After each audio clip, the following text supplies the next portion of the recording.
Esse eu tô mandando. De novo, está um barulho. Desculpa, aí aqui em casa tá um barulho do vento super alto. Já está me incomodando. Bem, vamos lá.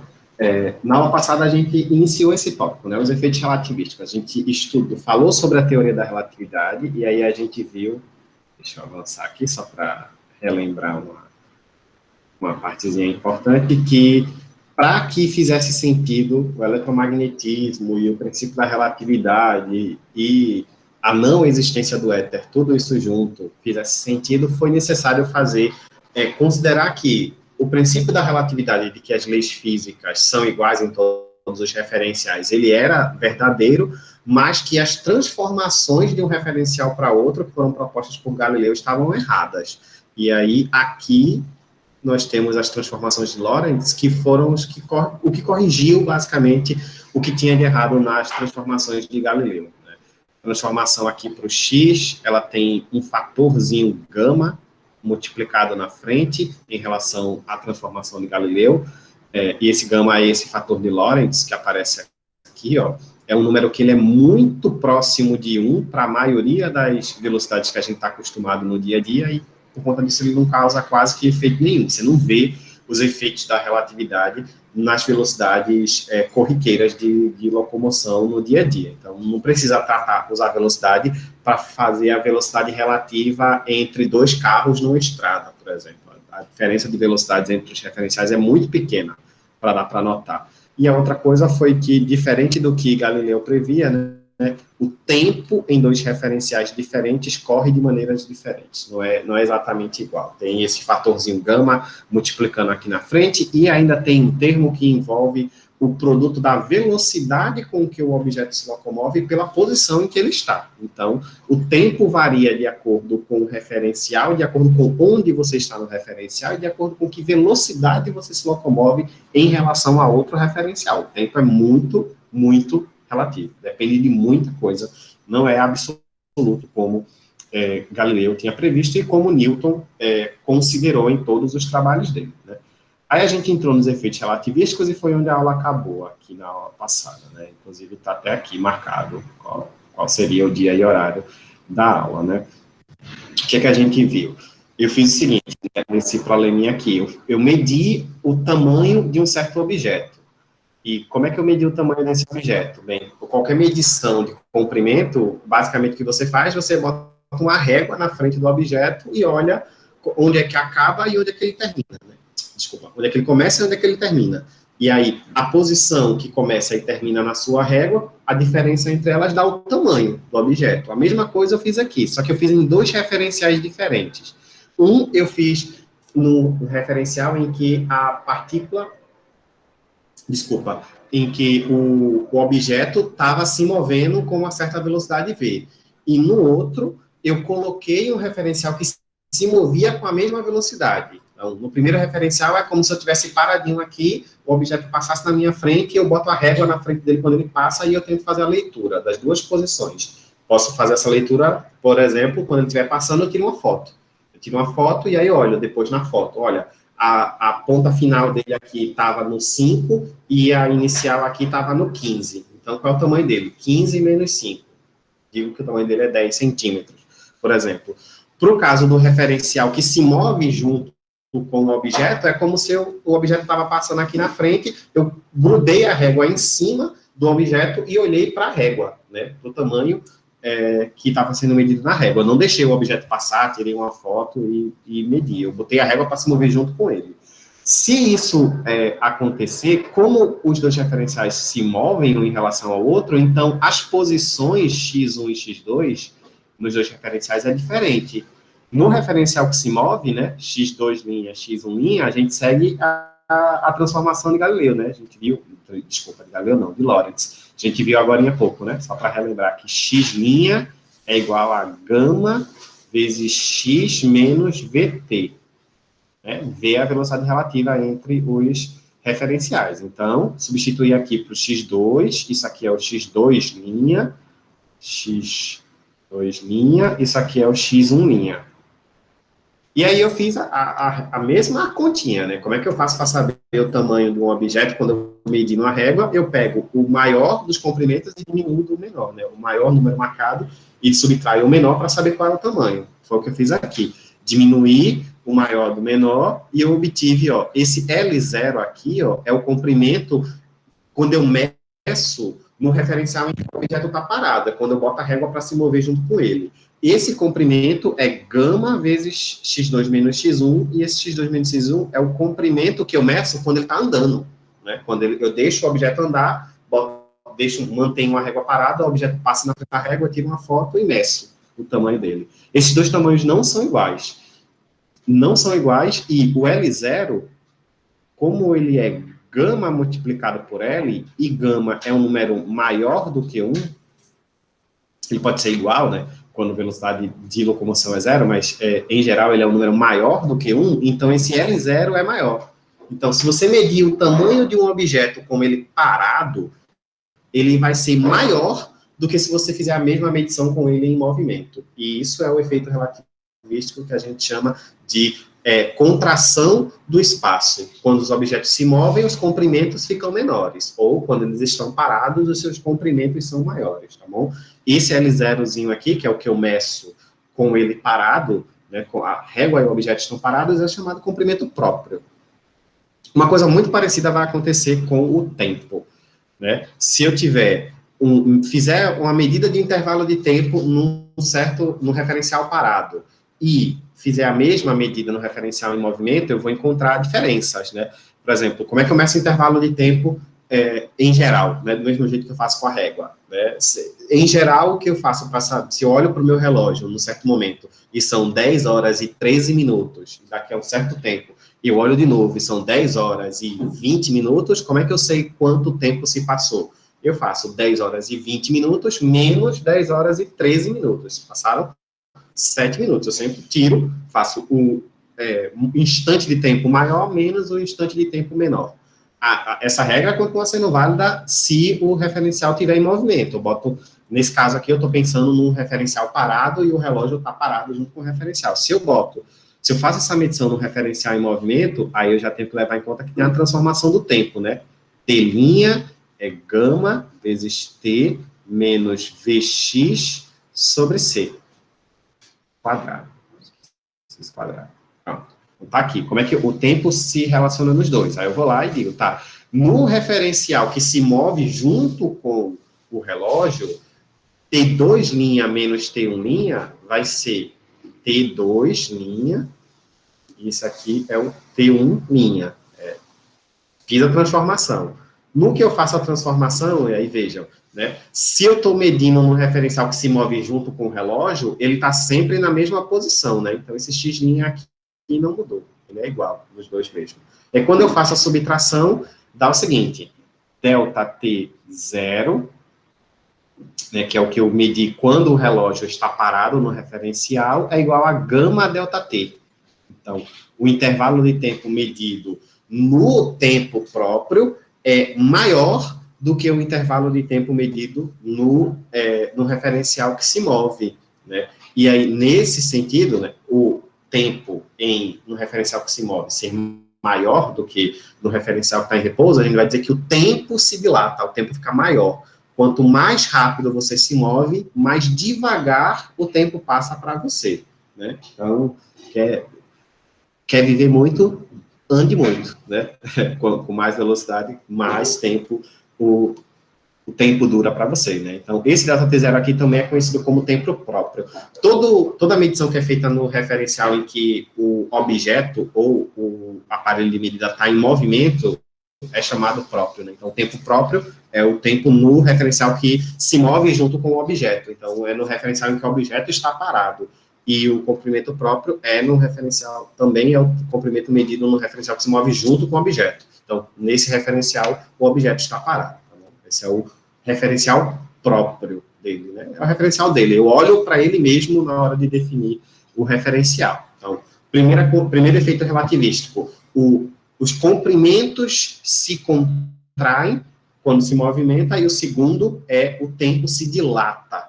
Então, há menos comprimento e mais tempo. Esses são dois dos efeitos relativísticos. E aí, vejam, eu falei várias vezes nas outras situações que a gente ia ver muitas equações matemáticas, mas não precisava se preocupar muito com elas. Eu vou começar a apresentar mais fórmulas matemáticas daqui para frente. Tá? Vai ter mais.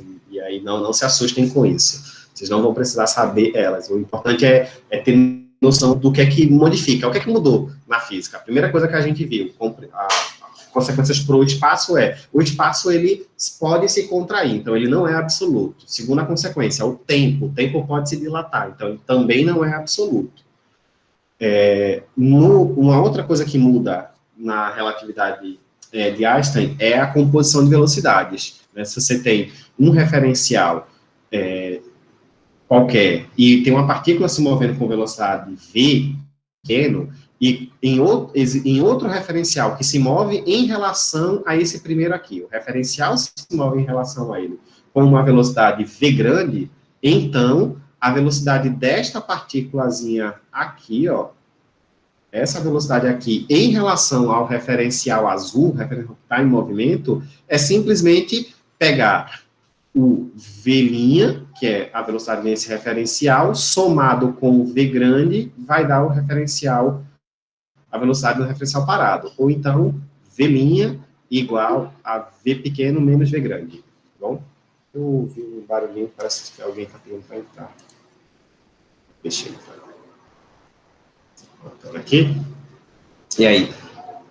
A velocidade no referencial que se move é a velocidade no referencial parado menos a velocidade de deslocamento. Vocês já usaram essa ideia várias vezes, por exemplo, ou já ouviram falar dessa ideia, quando você vai comparar está andando na estrada e tem um carro andando na sua frente. Ele sempre parece que está se movendo mais devagar do que ele se move em relação à pista, né?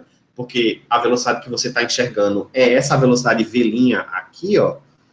E que velocidade de v' que você enxerga? É a velocidade dele menos a velocidade que você está se locomovendo. E aí parece que ele está se movendo mais devagar. Isso é o que a mecânica clássica diz. Já para a mecânica relativística, a coisa muda um pouquinho e as velocidades não são simplesmente essa soma aqui, ó, tá vendo? Essa soma é a soma que já aparecia aqui. Tem um pedaçozinho aqui a mais. 1 mais v' sobre c quadrado. Esse pedaço aqui é a modificação relativística. Esse pedaço aqui influencia muito? Não, influencia quase nada, porque a velocidade c, que é a velocidade da luz, ela é a maior possível. Quando você eleva ela ao quadrado, esse número aqui, v' vezes v sobre c quadrado, ele é muito menor do que 1. Ele é muito menor do que 1, não, né? Ele é muito... muito menor do que 1. E aí, quando eu comparo esse 1 com esse pedacinho aqui, dá quase 1, continua a mesma coisa. Então, no regime de velocidades baixinhas, então não mudou nada. A mecânica relativista e a mecânica clássica prevê a mesma coisa. Isso é uma das coisas que mais reconforta a teoria da relatividade, é que, quer dizer que toda vez eu tenho que usar a teoria da relatividade? Não. Eu já usei essa frase outras vezes com vocês e ela continua sendo válida aqui. Você não precisa usar bazuca para matar barata. Né? No dia a dia, você não vai precisar utilizar a mecânica relativística para saber a sua velocidade relativa quando você está dentro de um carro e tem um carro se locomovendo na sua frente. Os resultados vão dar basicamente a mesma coisa. Uma noção, só para ter uma noção do quanto esse número aqui é pequeno, para a velocidade de um carro numa estrada, em geral, esse termo v' sobre c quadrado, ele vai ser da ordem de 10 a menos 14. Então, é muito, muito pequeno. É tão pequeno que não vai fazer diferença comparado com esse 1 aqui da frente. Mas existem outras consequências que são bastante importantes. Como, por exemplo, eu falei que para um carro não conta. Mas sim, e se fosse a luz? A luz se locomovendo em dois referenciais diferentes, né? Se, na mecânica clássica, a previsão seria, bem, se eu tenho luz se movendo com velocidade c e ela está sendo medida num referencial que se move com velocidade v grande em relação a outro, então a velocidade neste referencial aqui, ó, em preto, né, deve ser c mais v. Na mecânica relativística, um dos princípios que ela parte é que a velocidade da luz é constante em todos os referenciais iniciais. Então, essa aqui, com certeza, não é, incompatível, né? Isso é incompatível aqui com os... esqueci agora como é que se chama. Postulados. Os postulados de Einstein. Einstein partiu da ideia de que a velocidade da luz era constante em todos os referenciais. Então, obviamente, essa transformação aqui não vale. Mas tá. E se eu usar a mecânica relativística? Olha, a mecânica relativística diz o seguinte, que a velocidade no referencial é c mais v dividido por 1 mais c vezes v sobre c quadrado, né? Eu só substituí o v', que tinha naquela expressão anterior, por c. E aí, fazendo essa conta aqui, vê o que é que dá.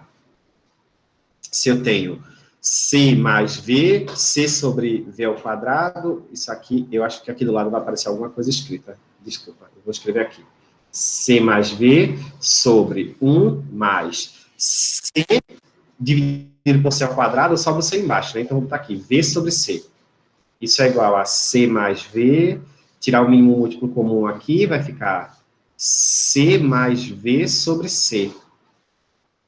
C mais v sobre c é c mais v, que multiplica o contrário do que está embaixo, né? C sobre c mais v. Isso dá, corta aqui, c. Então, as transformações de Lorentz fazem com que a velocidade da luz seja exatamente a mesma em qualquer referencial. É isso que faz com que ela seja a transformação mais adequada. Independente de qual seja a velocidade relativa entre os referenciais, a luz, no vácuo, se desloca sempre com velocidade c. Não vai depender de que referencial você utiliza. Aqui está essa consequência, né? A velocidade da luz é a mesma em todos os referenciais iniciais. Esse é um dos postulados de Einstein. Então, não é possível construir uma teoria que discorde dos seus próprios postulados, né? Os postulados são os princípios que norteiam todo o desenvolvimento da teoria. Né? Uma outra coisa que é importante, a gente não teve muito tempo para estudar esse carinha aqui, então acabei não falando, mas o efeito Doppler é o efeito de modificação da frequência que um detector observa quando o emissor está em movimento relativo. Esse é o efeito que quase sempre se usa o exemplo da ambulância, né? Quando você ouve uma ambulância vindo na sua direção, o som da sirene é diferente de quando ela está se afastando de você. Quando ela está se aproximando, o som é mais agudo, quando ela está se afastando, esse som fica um pouco mais grave. Né? Essa diferença é devido ao efeito Doppler, e os efeitos relativísticos, né, de contração do espaço, dilatação do tempo, precisam ser levados em conta quando as fontes estão em movimentação em relação a fonte de luz está em movimentação em relação ao seu detector, e por conta disso, ó, aqui eu estou só apresentando a expressão, tá bom? Se você tiver fonte e receptor se aproximando, a frequência que vai ser detectada, que é o F', é diferente da frequência que foi emitida, e o fator que diferencia é esse carinha aqui, ó. A gente não vai fazer essa conta não, tá? Não precisa se preocupar em fazer. O mais importante de perceber aqui é esse número aqui, ó, como é 1 mais alguma coisinha, e de baixo é 1 menos, então F' é maior do que F. Já se os objetos estiverem se afastando, o sinal menos aparece aqui em cima, e aí esse número vai ser menor do que 1, então F' vai ser menor do que F, né? Nesse caso aqui, ó, que a frequência é maior, a gente diz que a luz que está sendo recebida está sofrendo um desvio para o azul, ou um desvio para o violeta. Está se desviando para o lado de maior frequência do espectro, né? Quando você enxerga a luz visível, tudo está se deslocando, todos os materiais, todos os átomos emitem uma radiação com uma certa frequência, né? Tem uma frequência específica que esses materiais emitem radiação quando eles recebem energia e precisam se livrar dela. Essa energia é chamada o espectro de emissão daquele átomo. Então, como todo átomo tem o seu próprio espectro, você consegue identificar. Você olha aqui para uma linhazinha que tem as medidas, né, uma espectrometria desse objeto, aí você sabe, se é átomo de hidrogênio, ele vai ter uma linhazinha aqui. E pronto. No caso do átomo de hidrogênio, só tem uma linhazinha mesmo. E ele é o único que só tem uma linha. Então, toda vez que alguém faz uma medida e encontra uma linhazinha, aqui está a frequência, tá? Ela está crescendo para cá. Uma linha, e essa uma linha está aqui, ela sabe que, olha, o que é que eu detectei? Né? Eu detectei um átomo de hidrogênio, né? Ou átomos de hidrogênio em geral, são muitos, né? Eu detectei uma emissão que vem de átomos de hidrogênio, mas como a frequência está deslocada desse pedacinho aqui, então esse átomo de hidrogênio veio de algum objeto que está se aproximando de nós. Né? Você tem uma aproximação em relação ao objeto. Por outro lado, se essa frequência detectada for menor, né, tiver para o lado de cá, então você vai estar enxergando uma frequência menor, você está tendo um desvio para o vermelho no espectro visível, né, as frequências estão ficando menores, e isso indica que o objeto que está sendo observado, ele está se afastando de nós. E é com baseado nesse efeito, que os cientistas sabem, por exemplo, que todas as galáxias que estão fora do grupo local da Via Láctea estão se afastando da nossa galáxia, o que dá a impressão de que, não só a impressão, mas dá a conclusão científica de que as galáxias do universo, por estarem todas se afastando, significa que o universo em si está em expansão. E mais, né, tem como também identificar, não é direto por se deslocar para frente ou para trás, mas dá para também detectar se ela está se deslocando com maior velocidade ao longo do tempo, ou seja, se ela está ficando cada vez mais rápida enquanto se afasta, ou se ela está ficando cada vez mais lenta enquanto se afasta. E o que a gente tem de detecção hoje em dia é que as galáxias que não fazem parte do grupo local da Via Láctea estão todas se afastando de forma acelerada. Significa que o universo como um todo está se expandindo ao longo do tempo. E essa é uma das conclusões mais importantes da astrofísica moderna. O universo está em constante expansão, e em expansão acelerada. Né? Outra coisa importante que compreende uma das mais famosas equações da física é a relação massa-energia, uma consequência da teoria da relatividade, é que a massa não é nada mais, a massa de um corpo não é nada mais do que energia concentrada em uma certa região do espaço.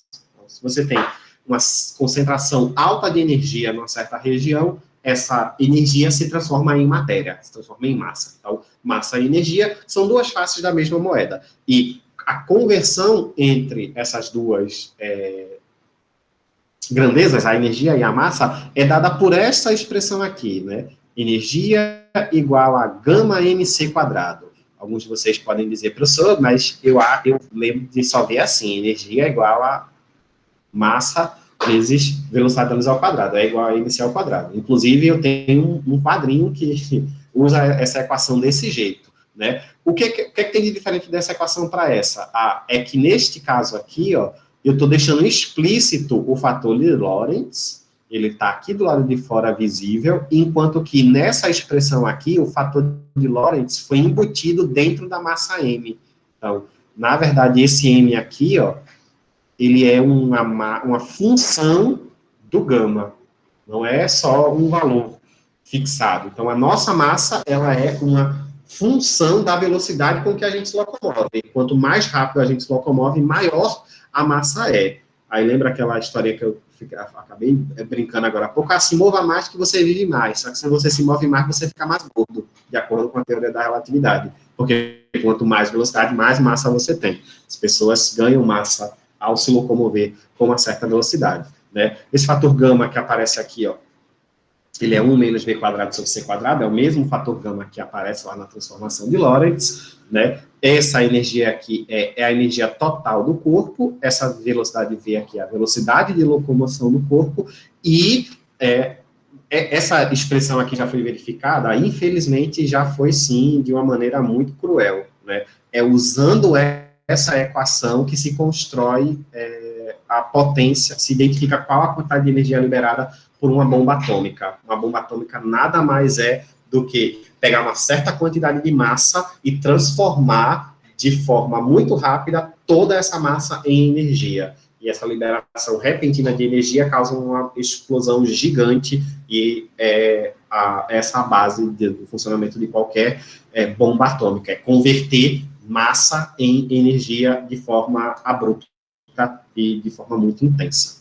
Bom, uma outra coisa que muda com a relatividade é o cálculo de energia cinética. A definição de energia cinética na mecânica de Newton era simplesmente uma grandeza que você obtinha multiplicando a massa pela velocidade ao quadrado do corpo e dividir por 2. Na relatividade restrita, a definição de energia cinética é diferente.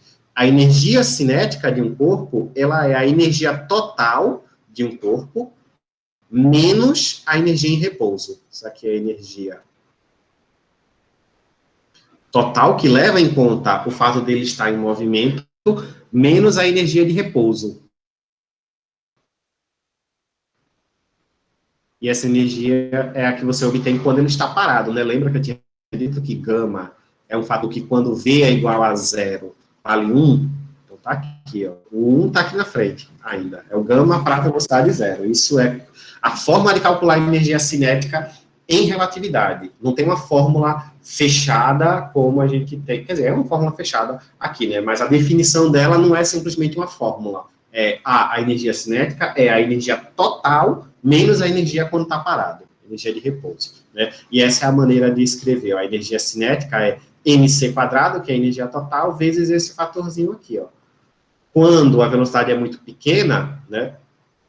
Para velocidades muito pequenas, esse termozinho aqui vai se aproximar, ele vai ficar muito próximo, não significa que vai ficar igual, não, mas ele vai ficar muito próximo de v² sobre 2c², né? 1 mais, na verdade, né? 1 mais isso, quando eu subtrair esse 1, vai sobrar só v² sobre 2c², e aí, para velocidades pequenas, mc² vezes v² sobre 2c² dá justamente aquela fórmula que a gente já usa desde Física 1, né? mv² sobre 2. Essa é a expressão para a energia cinética. Então, aquela definição de energia cinética que a gente fez lá no passado, sendo de uma maneira completamente aleatória, ou de uma maneira que simplesmente garantia que outras expressões matemáticas observadas experimentalmente funcionavam, tem conexão com a relatividade restrita? Tem sim. Ó. Ela é o caso limite para velocidades baixinhas. Peguei velocidade baixinha,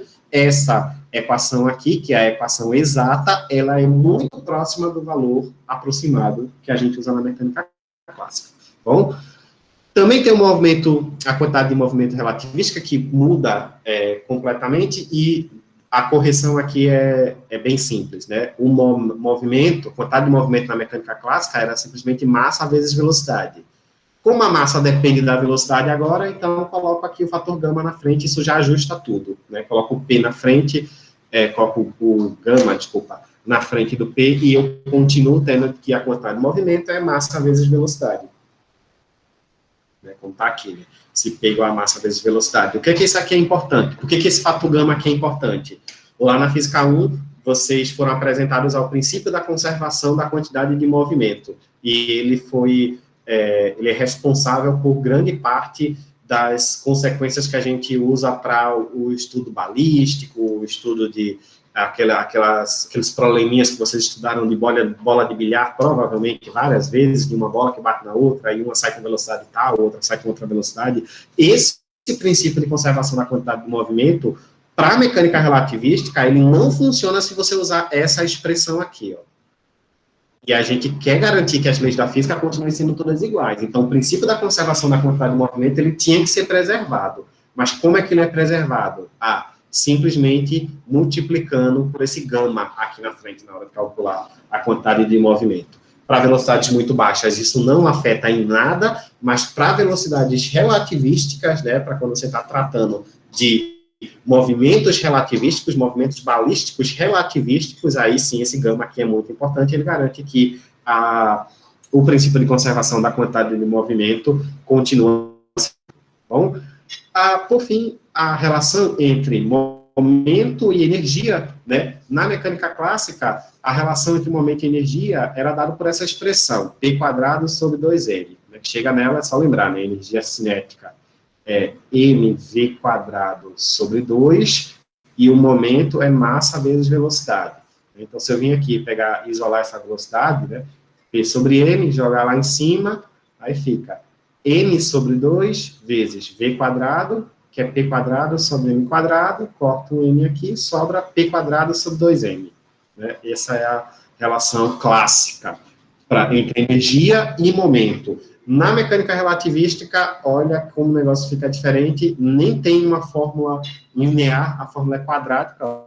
A energia ao quadrado é P vezes C ao quadrado, somado com mc quadrado ao quadrado. Isso aqui é energia de repouso, tá vendo? É o quadrado da energia de repouso. Então, a energia total ao quadrado é a energia de repouso ao quadrado, somada com um termozinho que depende do momento vezes a velocidade da luz elevada ao quadrado, né?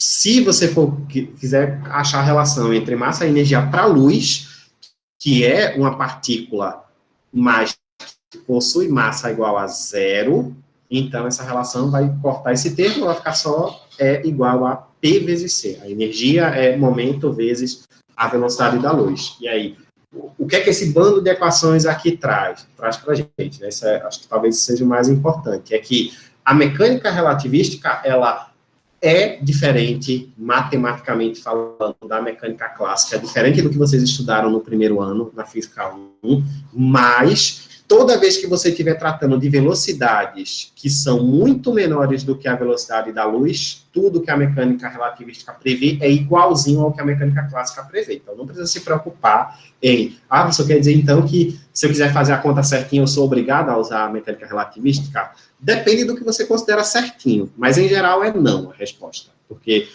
se a resposta para um problema for, encontrei, calcule a velocidade relativa entre dois objetos, e a velocidade relativa entre eles é 30 metros por segundo, não vai mudar muita coisa se essa resposta, ao invés de 30, se for 30,00000.